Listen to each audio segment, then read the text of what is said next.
Our major weapon of struggle against apartheid oppression and exploitation is our people organized into mass formation of the democratic movement. Nelson Mandela was an anti-apartheid activist and the first black president of South Africa. He was born Rolihlahla Mandela on July 18, 1918, in the rural village of Mvezo. A descendant of the Tembu royal family, Mandela's father served as a local chief and counselor to the king. His devout Christian mother enrolled him in a Methodist school, where he was given the English name Nelson. After his father's death, the 12-year-old Mandela was brought to the center of the Tembu monarchy to be raised by the king's regent. Living among the royal family exposed Mandela to powerful examples of black leadership that remained a source of influence throughout his life. Mandela attended the University College of Fort Hare and studied law at the University of Witwatersrand in Johannesburg. The school's only black student and a frequent target of racism, Mandela soon began to immerse himself in the world of radical politics.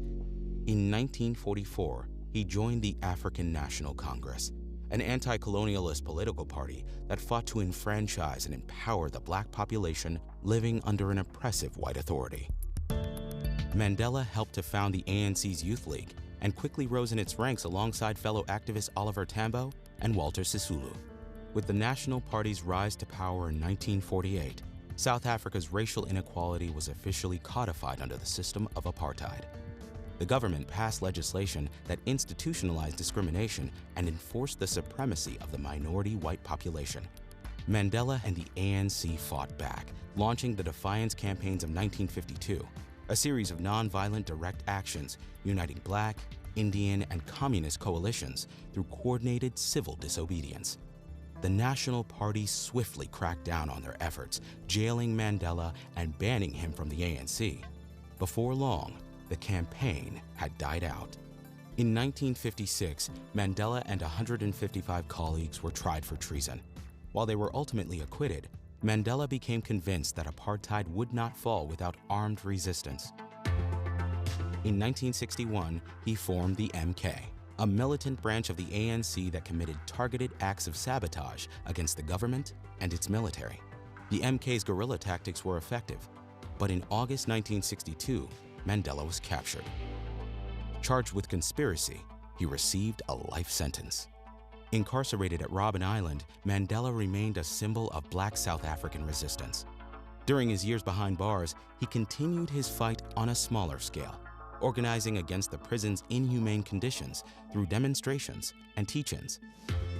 Calls for Mandela's freedom gradually built up global support, and South Africa's government buckled under growing pressure. Finally, in 1990, after 27 years, Mandela was released from prison. South Africa held its first open elections in 1994. The African National Congress, led by Mandela, won in a landslide.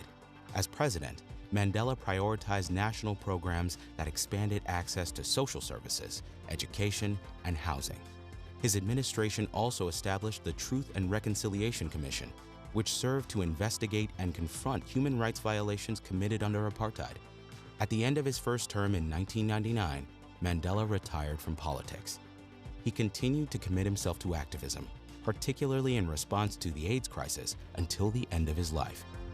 In 2013, Mandela died of a respiratory infection at age 95. He still stands as both the father of his nation and an international symbol of hard-won liberation.